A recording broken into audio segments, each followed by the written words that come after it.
Hi everyone, my name is Willow Rose Moondancer. I make videos here on YouTube about Wicca, and I also have a blog called wiccansaren'twicked.com. Today we are going to continue our conversation about covens. A few weeks ago we did part 1 where we talked about what covens are and the pros and cons of being within a coven.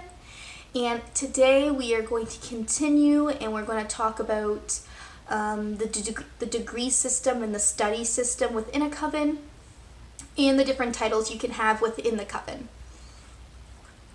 So it's first very important, obviously, to remember that every coven is different, and this is just the general method of degree systems within the coven. Not all covens are going to be this way.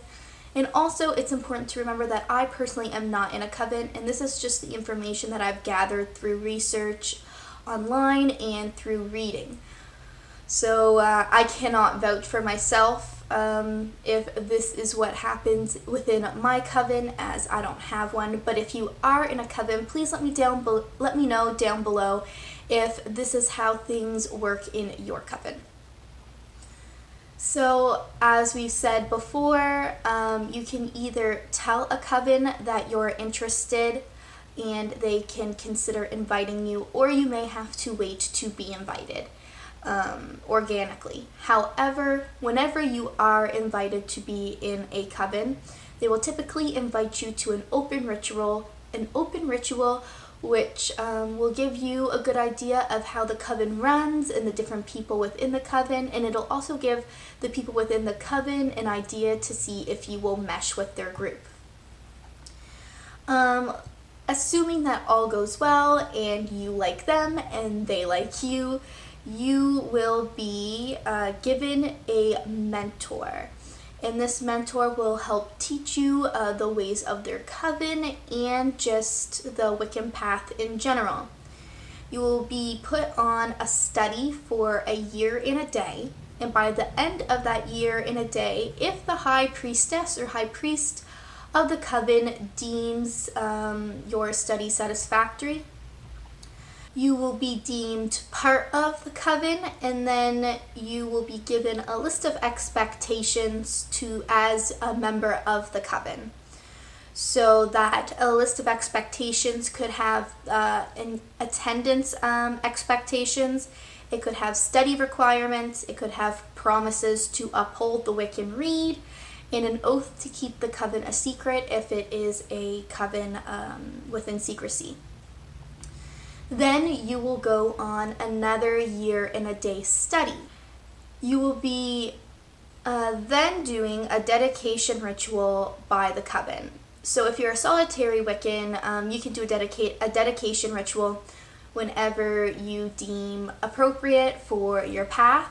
However, in a coven, they will decide when they believe you have learned enough to properly dedicate yourself, and then they will have a ritual. This ritual will probably be one that they do for all of the dedications. It might have a few things unique to you. However, in general, I believe it will be the same. And so you'll be dedicated to the coven, and then you will do another year and a day study.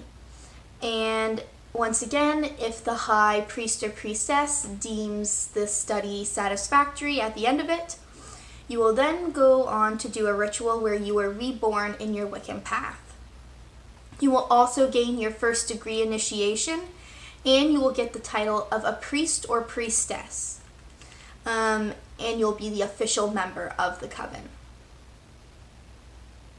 As before, you were just accepted into the coven, now you are an official member. Then after that, you will do another year and a day study to gain your second degree elevation, and you will be given the high priest or priestess status. You will be qualified to teach, write, and to lead rituals. In some covens, this may be a high enough status where you can branch off and create your own coven. However, that's not the case for all covens. If you are one of those covens where that is not the case, you will do another year and a day study, and you will get your third degree elevation. This will give you the title of clergy and lady or lord.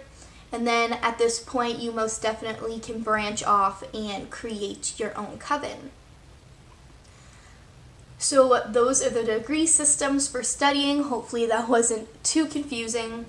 And then when it comes to the different titles and what they mean, as we've said in this video and the video previous, there is the High Priestess, and she is viewed as the goddess incarnate and is the spiritual center of the coven. Then you have your High Priest, and he assists the High Priestess and is considered to be the god incarnate. And then there's one more title that you can have that we haven't talked about yet, and that is an elder. So an elder has all of the same degrees as a high priest or priestess, but chooses not to be one. They are thought to be mediators in spiritual resources of the coven, and it's also important to note that they're not necessarily old, but rather they just have experience within the path. However, that is all I have for today's video. Thank you for watching. Let me know if you're in a coven down below and how the process is within your coven. Also, make sure you check out my blog, wiccansnotwicked.com, as I make 2 posts a week, one on Wednesday and one on Friday. And make sure you subscribe to me here, because I make videos every Monday and Thursday. And until next time, blessed be.